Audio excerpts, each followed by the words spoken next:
In today's episode, I build a wall, the static grass gets laid, and more detailing appears on the layout.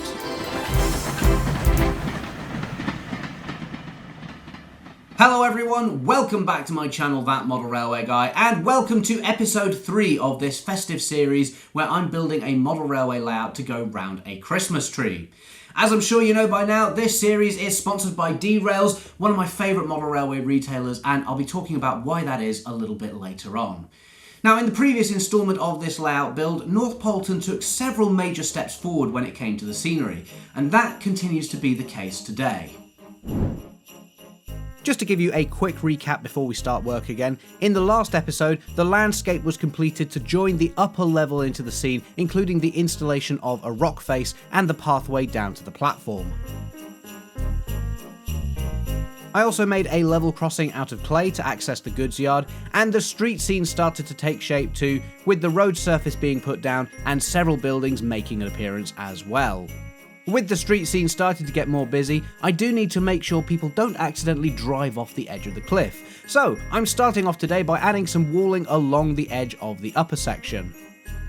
To do this, I'm just adding a line of PVA glue along the edge, following the route I want the wall to take.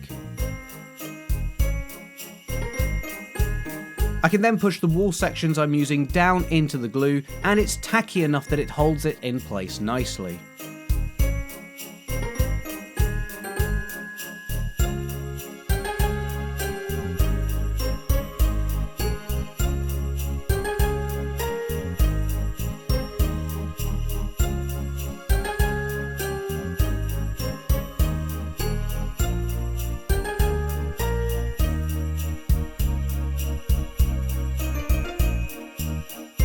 The actual wall itself is arched dry stone walling, and I believe this is laser cut into foam. I really like the look of it, and being made from foam, that means it can easily be bent round corners and contours to suit the landscape, just like real dry stone walls.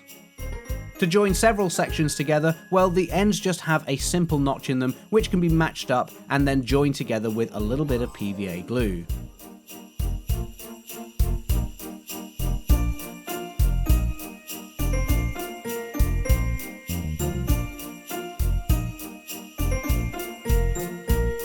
And you can see I've left a gap in the wall where the pathway leads down to the station, as I have an idea for how to continue this on later.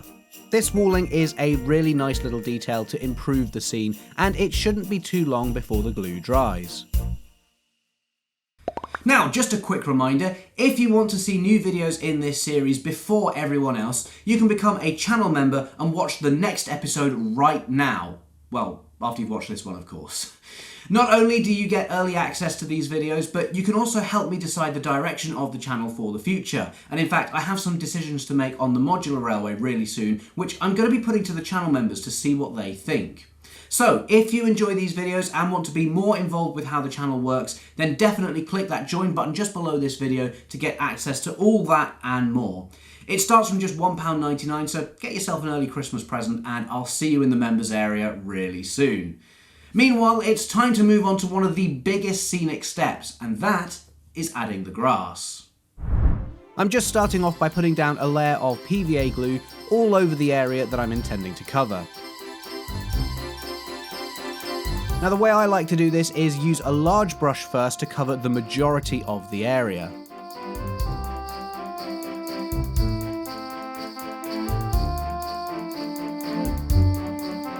Then I go back in with a smaller brush afterwards to add the glue right up to the ballast. And this will allow me to just blend the grass and the track bed together slightly.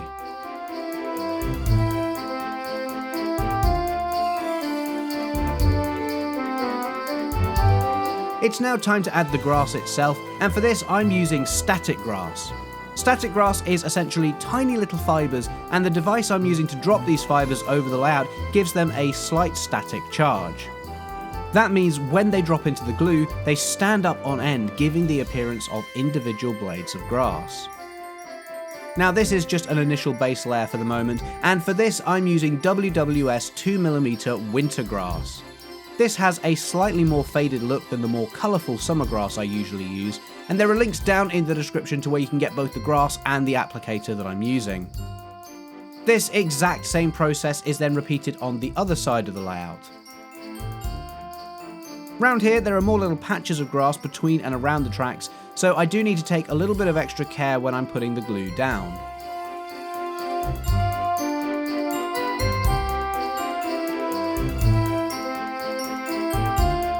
The smaller brush is also handy for getting into those smaller areas too, such as between the 009 track and the base of the cliff.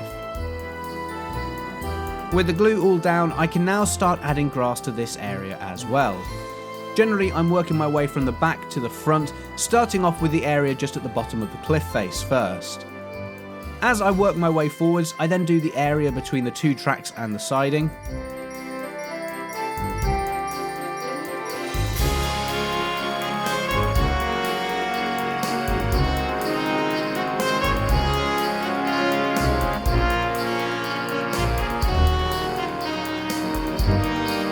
Finally, I can finish off with this more open grass area right at the front of the layout.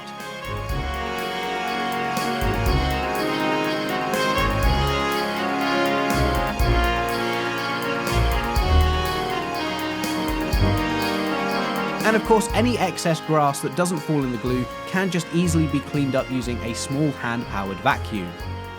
This will pick up any loose grass which hasn't settled in the glue, and of course all this can be reclaimed and used again later on. And tidying up the layout like this does give you a better idea of where the grass actually is and how the track runs through it.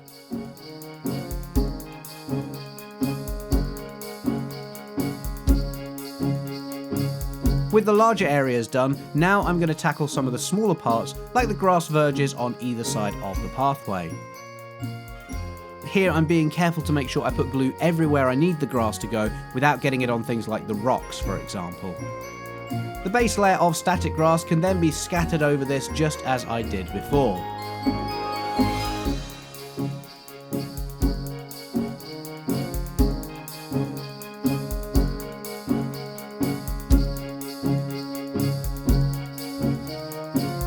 And you may notice I'm leaving some of the PVA glue I put down uncovered. This just makes it easier to blend sections together when I do small areas at a time. It's time to start tackling the upper level in earnest now, and one of the more tricky sections is the area between the edge of the rocks and the wall I installed earlier. By putting the wall down first though, this will allow the static grass to blend into it more naturally and it'll hide the join.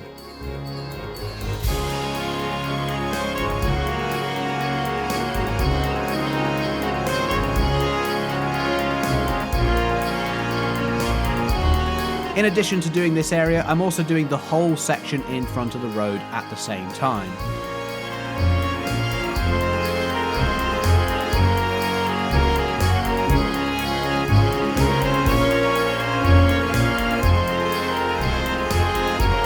And with this last area now covered in grass, we can really see just how much this transforms the layout. Like I said earlier though, this is just a base layer, but before I can start to build it up, I do need to wait for this first layer to dry.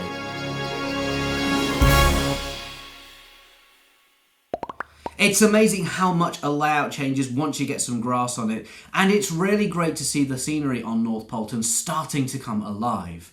Now, just a quick reminder, because some of you have been asking, if you want to order anything from my shop and receive it in time for Christmas, the deadline is tomorrow, the 18th of December. That's if you're watching this during the premiere, of course. After that, there's no guarantee that stuff will arrive before Christmas, so if you want to get yourself one of the new t-shirts I just released or a mug to put all your hot drinks in, well, this is really your last chance. I do want to say a huge thank you though to all of you who have taken an interest in the merch lately, and it's great to see all the orders going out for Christmas presents. So yeah, thank you so much for supporting the channel in this way. That support is very much appreciated and it allows me to keep making series like this more regularly. So yeah, thank you very much. And now, I reckon that first layer of static grass should be dry by now, so let's head back down to North Poleton and put on the second layer. So, with the first layer of static grass now dry, I'm going to put down a second layer over the top of this of slightly longer 4mm grass. First, I'll spray the existing grass with the WWS layering spray, just to give the new layer something to stick to. And here the cardboard is just helping to control the spray so that I don't get glue on the tracks or any details like the rock face.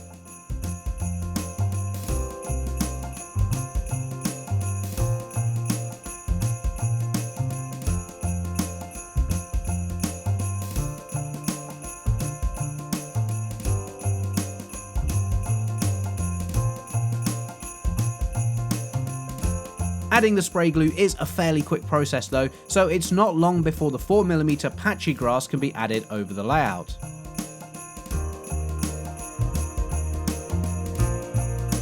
Like I said, this is a longer grass than the 2mm base layer, which will help give it more depth and variation, both in length and colour. And as this goes down, you can see how the grass stops looking like it's just been freshly mowed and starts to become a little more wild. Now, normally when I add static grass to a layout, I like to add even more patches of different colours and length to bring in additional variation. However, this time I'm not going to bother, since I know the grass is mostly going to be covered by snow anyway, and so while it won't be completely hidden, I don't want to waste time on little details that probably won't show through.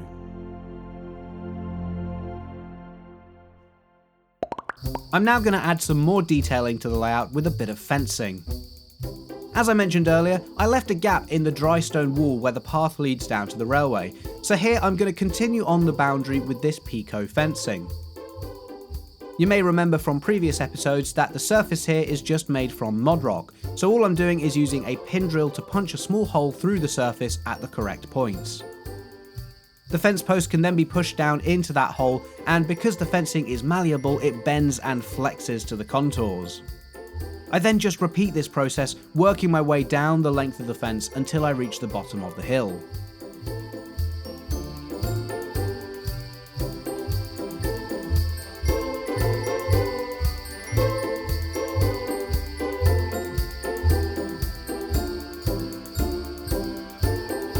Additional posts can then be added to the fence afterwards as well, and these just push onto little pegs on the side.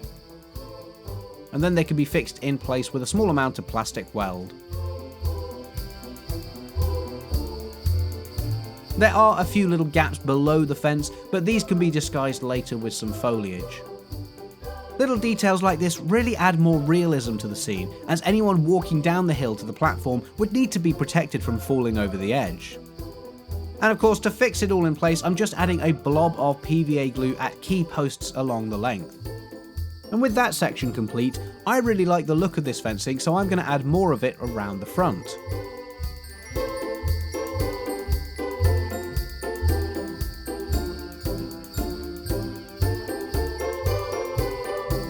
I'm using pretty much the same process, except the wood of the baseboard is much harder to make a hole in, so I actually have to drill a hole for the posts. Although it wasn't as quick as last time, gradually I worked my way across this corner, and you can see the fence follows the curve quite nicely.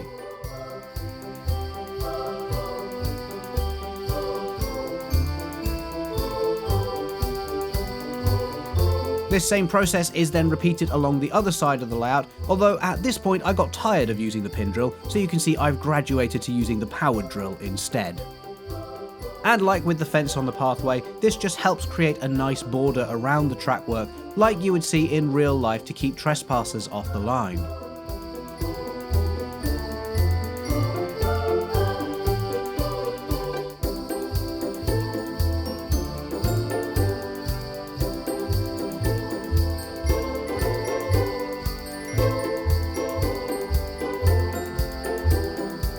Additionally, I'm also adding some fencing along the back of the platform, again just to protect passengers from accidentally walking off the back of it.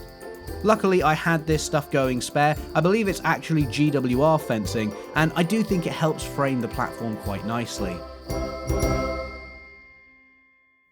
Now, like I said right at the beginning of this video, this series has very kindly been sponsored by D-Rails, who I think are one of the best model railway retailers out there, and going by some of the comments I've seen from you guys, so do a lot of you.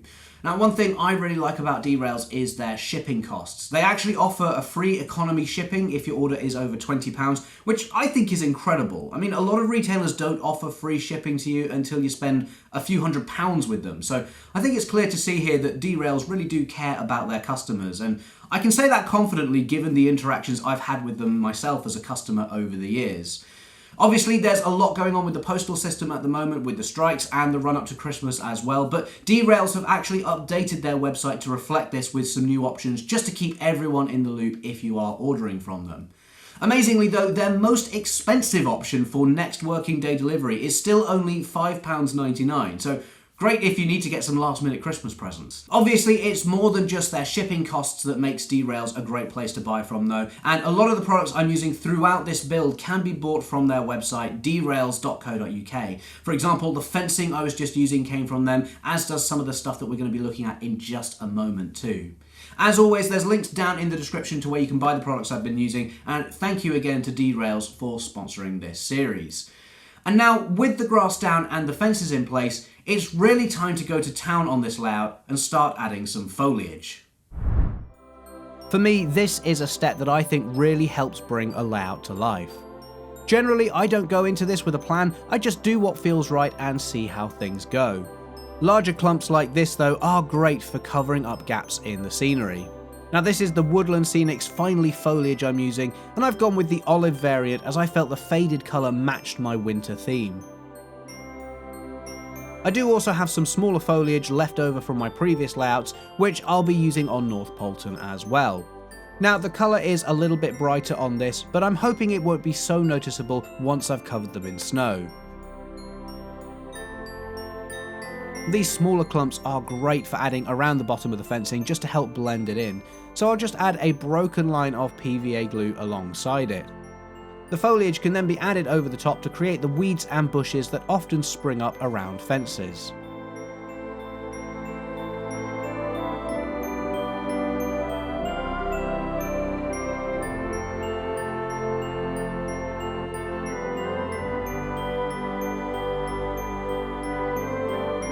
This same technique can also be used to create a hedge along the back side of the pathway.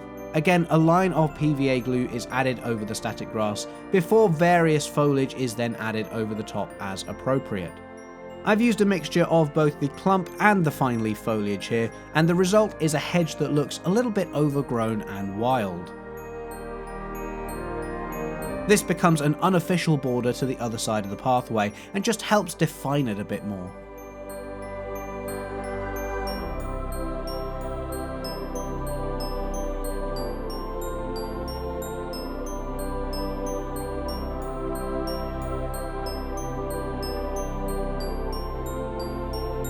With those main areas done, I then just continue working my way around the layout, filling in any little gaps where I think some additional foliage is needed.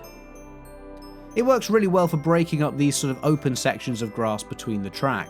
Because people and animals wouldn't be walking around here very often, it makes sense that this would be slightly more overgrown, so the odd bush here or there really does go a long way to making this area more realistic.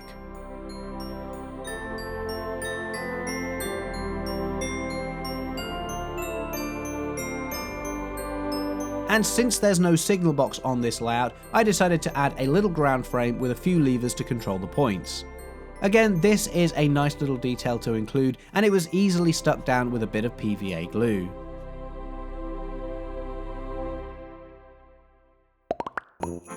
I knew right from the start that I wanted to incorporate some lighting into this layout. After all, it's going to sit at the base of a Christmas tree which will have lights on it, and I think this will be a nice extension to the decorations. While the buildings all had LEDs installed when they were constructed, I do want to add some street lamps too. Luckily, this should be a relatively easy task, and I'm just going to drill a hole down through the pavement. Once I've got through the plasticard surface, you can see the foam board structure doesn't actually put up much resistance. I then have some street lamps which come pre-fitted with LEDs, and I can just thread the two wires from the base through the hole. Then gently pulling those wires through, I can move the lamppost into position, and once I'm happy, a little bit of glue is added to the base to fix it in place. I really like the style of these lamps, and the ornate design works really well for a Christmas layout. Like everything else I've been using today, there are links in the description to where you can get these for yourself, and they were actually quite reasonable considering how detailed they are.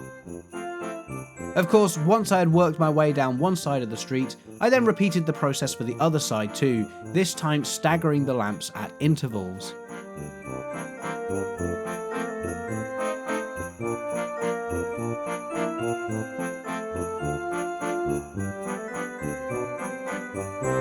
When all in position, this frames the street scene really nicely, and it's a great detail to have. I have to admit, I can't wait to get these wired up and working, but that's going to be a bigger project that we'll tackle in the next episode. One last little detail I can add today though is some trees around the layout. These are some small fir trees made by Hornby which I think will work really well on this winter layout. While they aren't specifically Christmas trees, they do definitely suggest that they're a similar type of tree. As you can see, I'm just gluing them in position at various points around the layout, and spreading them out a bit just stops them from dominating the layout too much. That said, I do think these really add a lot. It gives the layout a little bit of life and some extra height too, so that it's not only the buildings that stand up high. With that, it's time to get some trains running on North Poleton, and today my loco of choice is the Bachmann J72. It looks great here pulling the Hornby 6-wheelers, and this is definitely the perfect little passenger train for a small layout like this.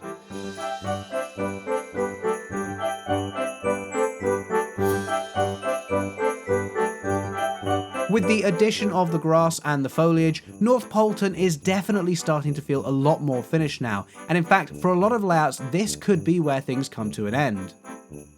There are still lots of little details to add around the layout though, to really make this a proper Christmas scene. For example, I still need to wire up those lights I installed, and you may notice there's a couple of extra lampposts on the platform now, and of course everything needs to be covered in the all-important snow as well. Don't forget that if you want to see all of that right now, the next episode is available to watch straight away for channel members. So click the join button below this video and you can see how the finishing touches get added. As the J72 trundles off around the layout though, here's a look at what's coming up in the next episode. The Christmas lights get switched on, the narrow gauge railway makes its debut, and a snowstorm hits the railway.